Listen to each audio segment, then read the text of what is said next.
Hey, what's up guys, Aarava here, and welcome back to the episode of my F1 2019 career mode, episode number 4 today for the Chinese Grand Prix, round 3 of season 1. If you guys did miss the previous round at the Bahrain Grand Prix, then be sure to go check that one out before you see this one. A very action-packed race in that one, and great strategy, and hopefully that means we're starting to get the groove a little bit already of the game, and we can try and go forward here. China was a very good track for us last game, an enjoyable one actually, Shanghai. I got to kind of grow to it. I never really liked Shanghai as a whole as a circuit until last game, so hopefully it can be an enjoyable one around here on this one. But we are going to choose a rival at the very start of this episode then, and we've chosen Lucas Weber because we had two choices of Carlos Sainz or Lucas Weber, but you get a bonus for choosing the F2 story mode rivals, and at this point the respect levels you can see there between Sainz and Weber are pretty close, so I thought I'd go with the F2 rival. But obviously last episode we saw quite a bit of him on track. We didn't really see Carlos Sainz much apart from when I quickly overtook him, so I think this will be a more suitable rival for us, and quite fitting actually, because if you think about it in real life, if you went up into F1 with fellow F2 drivers, you kind of would maybe compare yourself to your fellow F2 graduates in a way, so it kind of makes sense to me in that kind of way as well. But we're going to get straight into qualifying then. Of course, you're doing the usual practice programs, getting the R&D, but we're still waiting on those 2 major error updates that are going to come in next episode at Baku here. But we purchased the chassis upgrade that will come in next episode as well, and so just trying to get some points in practice. But we're going to move straight on into Saturday and go to qualifying. Welcome to Shanghai, China, for what I've no doubt is going to be a fantastic F1 qualifying session.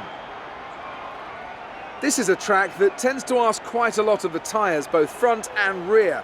So is it fair to say a great deal of management will be needed in order to do well here? Tyre wear is always something you have to consider to a certain degree.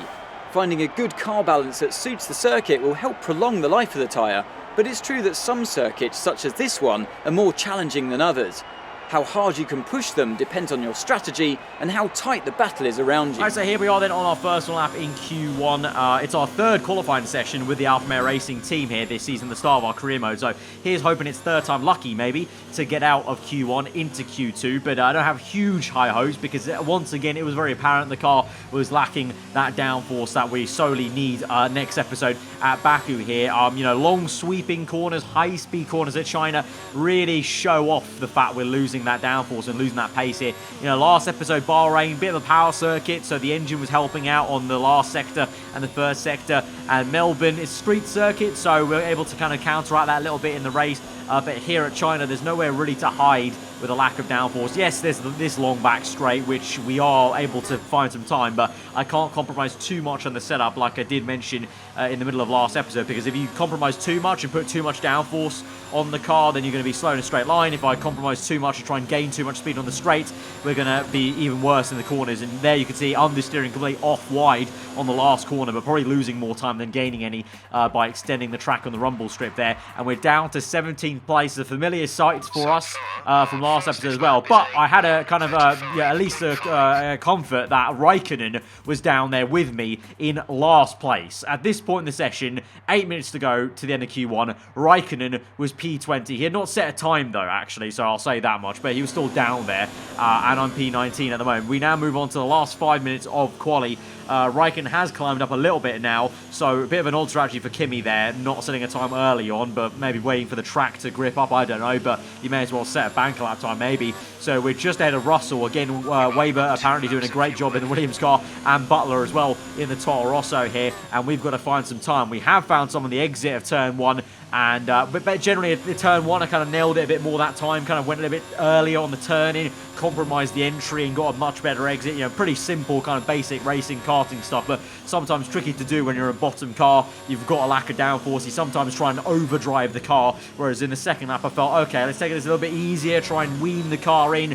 Found a lot of time, but still across the line, P14, which sounds good, might be out of Q1, but obviously people are still going to set times. We've got 3 minutes to go, and so that leaves plenty of time for people to set laps, and they do set those laps, and it's a major wallop this time for both us cars out of Q1, myself and Kimi Raikkonen, P18, P19, woeful qualifying pace here, and well, I can't guarantee what happened at Bahrain with us having much better race pace is going to be the same thing at China, because this was a shock. I thought at least Raikkonen might make it out. I thought it might, oh, hang on, it might just be me being bad at qualifying again, because generally I'm just not great at one-lap pace, like I mentioned, but Raikkonen did worse than me there, and he's 19th, so...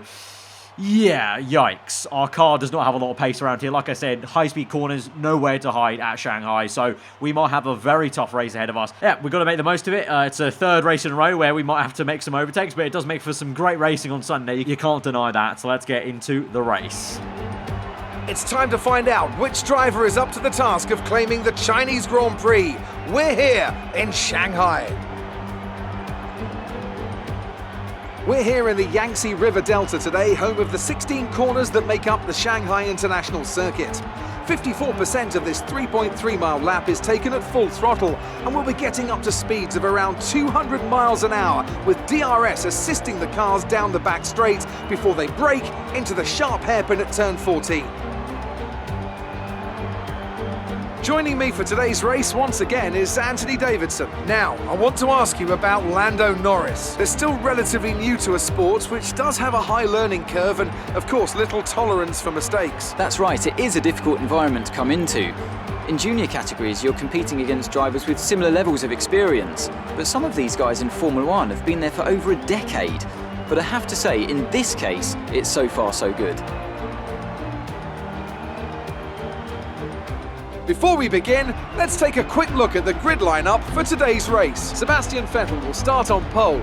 Fantastic qualifying from the multiple world champion. And it's Charles Leclerc in P2. Looking down the rest of the grid, we have Bottas, Hamilton, Max Verstappen, and Gasly, Magnussen, Grosjean, Perez, and Daniel Ricciardo, Hülkenberg, Butler, Lando Norris, and Sainz, Weber, Stroll, the engineer, and Kimi Raikkonen. Russell and Alexander Albon picks up the last spot on the grid. And now it's time to head down to the track. Right, on the grid in P17, because we gained one free position from Albon having some sort of engine penalty early on here at China. The race is going to be quite interesting because there is a chance of rain at the end there. You can see the indicator does say there's a forecast for some light rain that would be at the very end. But from here, P17, free choice of tyres. So very much like Bahrain, we could do a medium to hard tyre strategy. Don't know if it's going to be the exact same effect as Bahrain, I can't lie. So we'll see how it goes. But we will go with this strategy. The two-stop, no point doing that for us today. We've got to try and do something a little bit different, trying to get a track position, but let's get into this then and try and fight our way up the order. It certainly is very dark and overcast, so there definitely could be some rain at the end of this race, but here we go then to 5 red lights for the Chinese Grand Prix. Round number 3 of this season is underway, and it's a lot of smoke for Lucas Weber there on the start. It's not a great one for me, as Raikkonen is going to go on the inside of me. He's going to force me to the outside of turn 1, but it might be actually quite good because there's a lot of space there on the outside of Lance Stroll, so let's have a look around the outside of him, and also Lucas there. Can we make it on the outside of the Williams car? 3 wide, going to have to back out of that. He's going to pinch us in to the apex there and chop me off, so thought better of it and just let off the throttle there, so I have to settle down for P16, but Weber gets squeezed out there by Carlos Sainz, so could we make a little dive bomb down the inside there? Oh, that is very close indeed there. I didn't actually want to make such a big dive, but Lucas slammed on the brakes a lot earlier than I was thinking, and that made me lock up on the front right, so I had to really twitch the car very quickly to the right to send one to the inside there, but we made it work on not only him and also Carlos Sainz, so actually in the end of it worked out really well, and so that I was about to say that corner is a good overtaking spot, obviously, as Dan Ricciardo showed in the Chinese Grand Prix not so long ago, so obviously that is proven there with a double pass, so pretty good start actually from us. P14 now behind our other F2 rival of Devin Butler here, and then Norris up next, so some familiar names from last episode. So already we're starting to see maybe a pattern of us fighting the likes of Weber and the Williams, the Toro Rossos, McLaren, also Renault, who's also right ahead of Lando Norris, so we'll see how it progresses here. But lap number 2, Butler gets away from us a little bit in the last corner, because like qualifying showed, we do have some understeer through that last corner, and Sainz is actually looking pretty good to maybe try and get some slipstream on us there. We're on high ERS mode, potentially he's on overtake mode, and the Spaniard will go round the outside, and he's going to outbrake us into the hairpin. I'm easy on the brakes, I don't want to lock up too much, but look at the understeer there on the right-hander, literally understeering into Carlos Sainz's side pod almost, and we squeeze him out though by doing that. But how long is that going to hold up here, as we have a twitch of oversteer, and now Sainz will have a beautiful exit on us here. We're side by side now into turn 1. He's just about alongside us there, but we're going to just have the legs on him into turn 1, and in the end actually it will be Weber with that great engine power of the Williams car that sends one to the inside of Carlos Sainz. They're side by side in my mirrors on the bottom left of the screen. You can see there, and they're still neck and neck, and Weber might just have the exit, but McLaren should have the acceleration. Yes, he does. It's a yellow flags behind him for some reason, and oh no, come on. It's Kimi Raikkonen. He's out this Grand Prix. That's 2 races in a row now. My teammate has DNF'd in the Grand Prix. That is a horrendous start to the season for the Iceman there. No points in Australia, 2 DNFs in a row. That's a bit of bad luck for my teammate there, and we defend against Weber on that previous POV, but we'll now move on to lap number 7. So a few laps later, we're still P14, but we're nowhere near Devin Butler because the pace has just been horrendous. The car is slow, like I mentioned in qualifying. Because our pace was that horrendous in qualifying, I wasn't too confident that our race pace would be a lot better like it was in Bahrain, and kind of showing right now as Weber goes round the outside. But the fact that Butler has dropped us there in the Toro Rosso and that gap is just grown on the minimap is not great signs here on lap 8. Early days, but not really making too much progress, and having to look behind me now rather than forwards here. And it's actually quite a big train behind me of Weber, Sainz. You've also got the other Williams car still sticking with us, and Albon in the other Toro Rosso here. But that train ahead of us, that's tail-ended by Butler, is just getting away every single lap, and this man Weber is piling on the pressure. He's right up our gearbox, and it's yeah, I think we're ready for another scrap with our former F2 teammate here. We had a little battle with Bahrain, but now turning into multiple laps here, and Sainz not getting involved into the hairpin. It's a lock-up from the German there, so we can send one to the inside, but he gets it on the outside there. Gonna have to stick behind him. To be fair though, not too bad, because we should get the DRS now through the last corner. I just need to try and make sure I get a good exit here, and we should be able to re-overtake him maybe on the outside or inside. Meanwhile, side by side for George Russell and Albon in the background there. But here we go on the outside there. He squeezes us right to the edge of the track, but we get it sent on the outside there. Warning for collision as we have to graze his left-hand side tire. Oh, we've been tapped round. What on earth? Lucas Weber, our former F2 teammate, has tapped us round, and he's knocked us off the circuit there. And our new rival that we chose at the start of this episode has completely just taken one out of me. And, well, that's why I chose him as our rival, clearly. It's worked out there. I got what I wanted in a way. Jesus.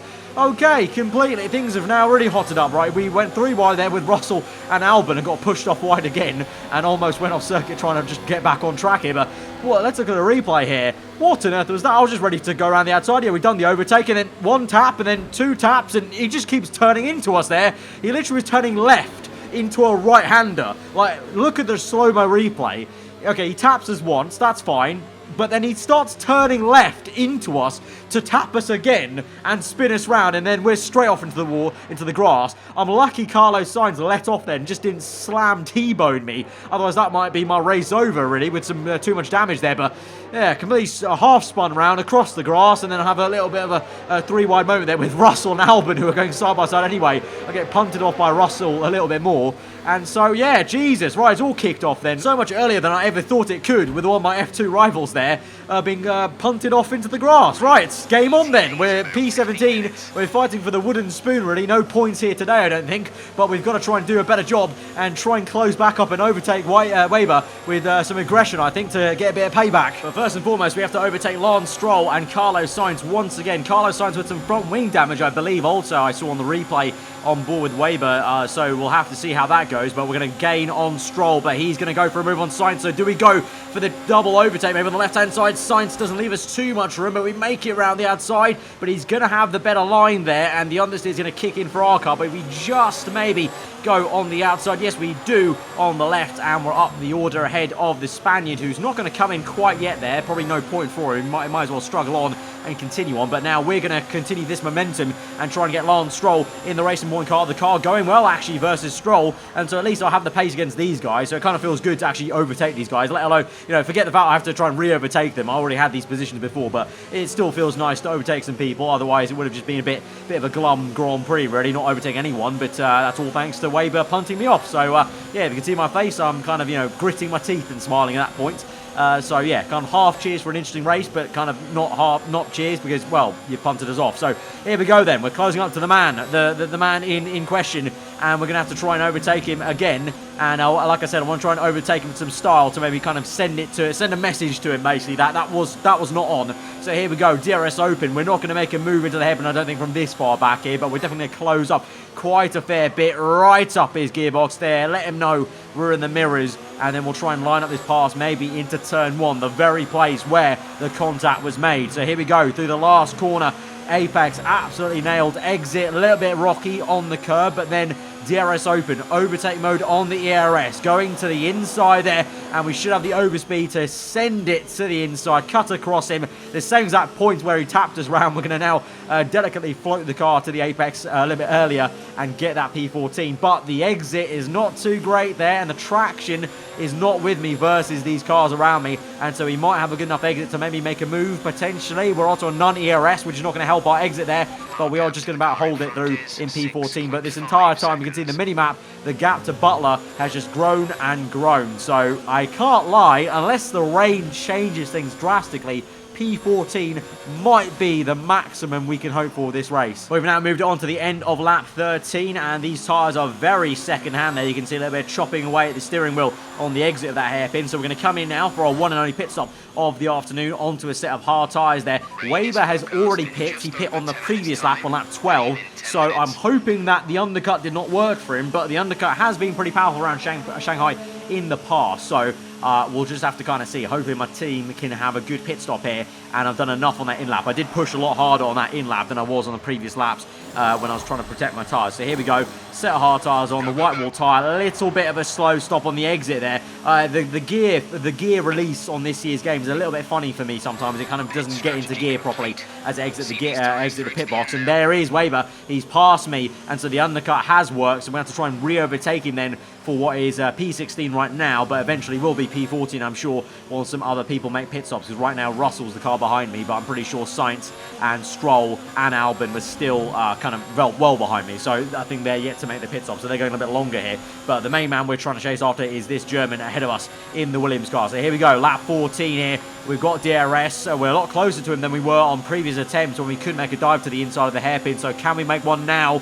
We're gaining, but actually not too much right at the end of the straight, but we're going to go for it here. It's a big lunge, and it's no lock up there, but we're just so slow and so wide into the corner, but we've actually made it work. It's a really nice overtake in the end there. I thought we actually stuffed it. I thought Lucas would have done a switchback on us and would have got us for sure there, but no, he sticks behind us. But instead, on the exit of the last corner, it's a horrendous exit there. We're down to high ERS. We don't have too much electrical deployment to use, and Weber is shooting past us with DRS. He's a little bit wide on the line, so I have a little look to the inside here, but he's just going to cut that off right there on the apex. Had a little sniff, but in the end he defends quite well, to be fair to him, and he maintains that position there. So I have a feeling, Bahrain, we got a little taster of what it could be like to fight one of our F2 rivals. Today, we've already had a collision with him in a bit of a controversial moment. This is a proper first scrap, because here we go then, fake to the right, go to the left there, but a little bit late on the brakes, and we have to use first gear to get the car turned in, but it's going to let us do this switchback move here, get a much better exit, get the car straightened up faster,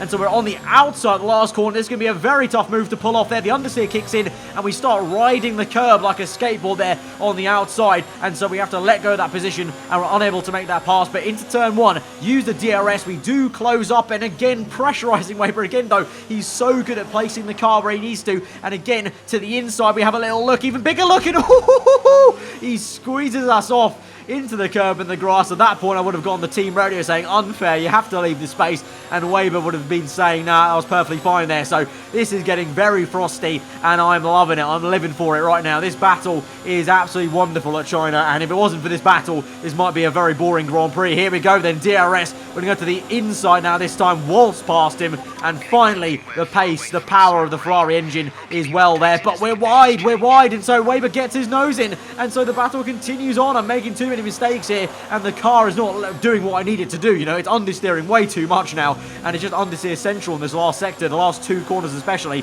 And so on lap 18, will he have a good enough exit to make anything work into turn 1? Let's have a look. 10 laps to go in this Grand Prix. We maintain that position right now, And I can't lie though, also on another note, it is getting a little bit darker. You know, that dark cloud on the left-hand side there just gone.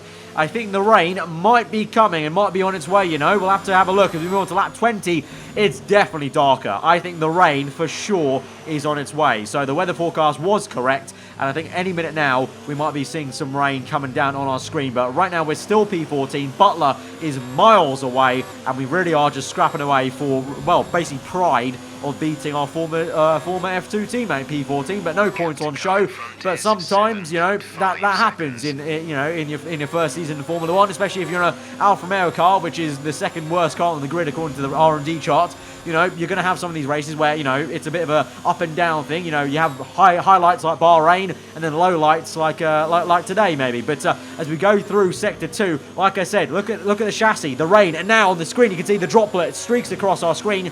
The rain is coming, and so it's the first bit of rain we're going to see in F1 2019 career mode. So this is the big question. How will this car react and how will I react? Because on F1 2018, putting my hands up, I was not great in the wet. I was actually pretty horrendous in the intermediate conditions and the full wet conditions on F1 2018. Let's see how I do this time around. I have no clue. I've not done any wet driving whatsoever on the game up until this episode here. So let's see how I do. But right now, we're going to continue on lap 21. It's still dry enough for the slick tyres here. That is until later on that very same lap then, going into the S section, and you can see starting to understeer, and the rain is now kind of streaking very nicely, actually, kind of coming towards us. So they've done some really good job at tweaking how the rain looks on the screen on board, and you can see losing all the grip here. And so it is very much time for inters. And here at this stage of the race, it's all about now. Everyone's tiptoeing around. It's about how you can tiptoe better than other people and lose less time. And to be fair, even though with those mistakes and how slow this looks, I am actually going faster than Weber and Butler at this stage as we kind of drift through there and use some of my Need for Speed knowledge of rallying through, basically, and drifting through those corners as we come through now into the pit lane entry. Very slow. Weber has caught up to us a little bit. And now is the question, how are we going to do in these intermediate conditions? How is this car going to do? Because I can't lie, obviously I spoke about the lack of downforce in the car. Generally speaking, in the rain, you need some good downforce. So, my hopes aren't high. So let's just see how this goes. I really hope this doesn't feel like a boat because, well, then we're in trouble. So here we go then, intermediates. The first time we have a bit of rain action on F1 2019, and we'll see how we can do. But we exit the pit lane then, just ahead of Weber and the other folk, and we'll see. We're in P14. Can we do anything in this race? The answer is yes, we bloody can. To my surprise, I actually had some very decent pace in the wet. The traction, I was actually able to feather the throttle a little bit better than I did on last year's game. I don't know if that's maybe just me driving better than I maybe did on the previous game, or maybe the handling suits me better. Maybe the understeer handling gives me more time to think about feathering the throttle on the exit because the car takes so long to turn in. I have so much more time to make sure I'm being easy but on the throttle. But my exits were so much better than they ever were in F1 2018. I just felt more kind of comfortable of letting the car roll through the corners and gaining that time by just getting on the edge of the kind of grip and the aquaplaning in the wet. And we started to catch the cars ahead, and that included Romain Grosjean, who's already been overtaken by Butler. So Butler did some good work as well to overtake the Frenchman. But here we go now, trying to chase after the Frenchman, and we saved a really good amount of ERS by going none for most of that lap. So it means we can exploit the straight line speed.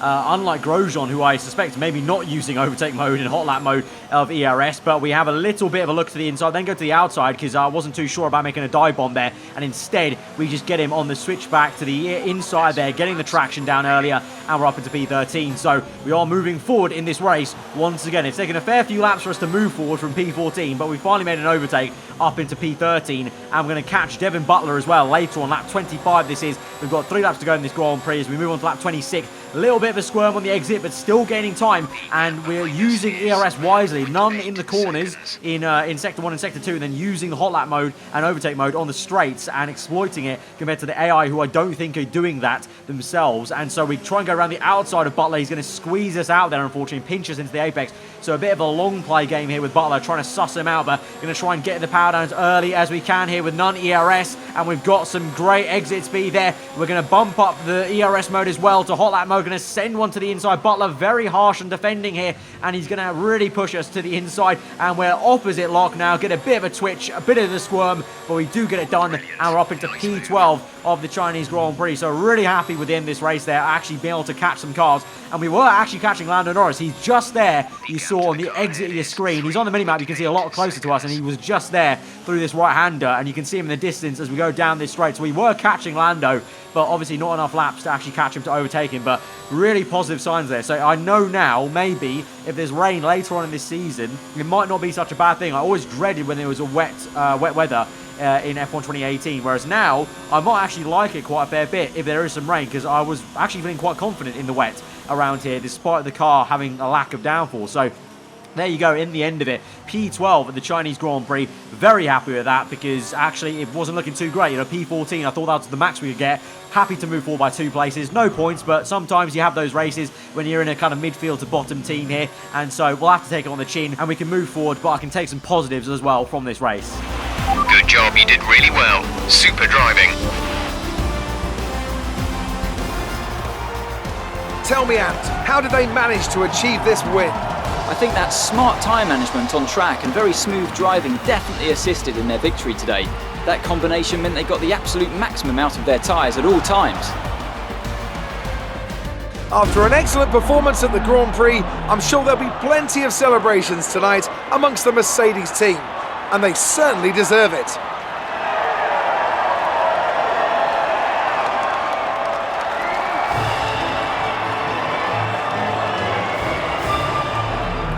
Great work out there today. Let's have your thoughts. How do you feel the weather affected the outcome today? Because that last stint was actually very good for us. I can go with that cheeky on to the left-hand side. It didn't dampen my spirits at all. Wink, wink, wink. It wasn't the cleanest race today, was it? No, it wasn't the cleanest race, and I've got to say, I'm a bit of an idiot magnet, because that was a very stupid collision by Lucas Weber, and I lose some respect for that. Great. Well, that's everything.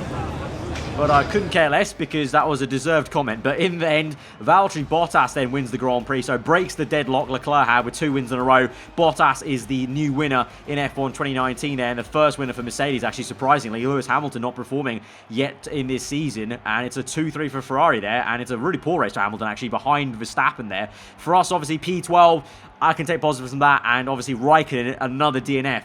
I really hope that's not a sign of things to come for our car in general, being a little bit unreliable there with 2 DNFs for him. That's a real big shame, because he could have actually done quite well if our car was going quite well on the wet as well. You never know. But yeah, like I said, those things happen. So obviously no points for us today in the Drivers' or Constructors' Championship. So we will move down the order a little bit in both aspects there. But obviously it's very early days, so you can't really say much about where we are right now. So we'll move forward then to the end of the episode. Obviously going to get a very easy rivalry done against Raikkonen, but we also get an early rivalry ahead of Weber as well after beating him in that race. And so positive signs there. The team really happy with us so far in that third race, and so we get some interview transcripts for the first time since Australia after that race with Weber and Butler. Weber saying I definitely performed extremely well recently, and he can't put my finger on what it could be. A new aero package? Not yet. That's going to come at the next episode, so I think it's just my driving maybe, or he said maybe the car handles better, who knows, but he's happy for me. So obviously, even though he did hit me, he's still happy for me. So I don't know, maybe a difference between his head in the race and his head outside in an interview perhaps. So I definitely know that the red mist can descend, you know, a la maybe Sebastian Vettel a few times earlier on in his career. And in contrast, maybe Devin Butler judging my race, he said, don't get me wrong about my old rival's recent performance being great, but I think you're being too quick to underestimate my own driving skills. So again, Butler quick to shut down compliments about myself and brings it back to him, which is a big trait of him, is just bringing back to all about him when it gets to these questions about other people there. But no surprise, because he does kind of give off that sense of character. But to the end of the episode then, we do have some points to play with in the R&D. Of course, we already purchased a chassis upgrade, 2 air upgrades, which are going to come next episode. The chassis upgrade will actually come next episode as well. So the only thing left to do is the engine update. But we don't really need the engine upgrade, and I would rather save the points right now and next episode purchase some more air updates. So playing a bit of a long game here, not buying stuff now, and for next episode I can buy another air update, because really engine power, I'm not too worried about that quite yet. We need to focus on aero, just pure downforce needs to get to this car. So we're going to save points and kind of play it tactically like that. But guys, if you did enjoy that episode, be sure to smash that like button. Let me know what you thought in the comments below. If you are new around here, do subscribe for weekly full-on content. I've been Alfa. Hope you enjoyed today. I'll see you guys next time. Goodbye.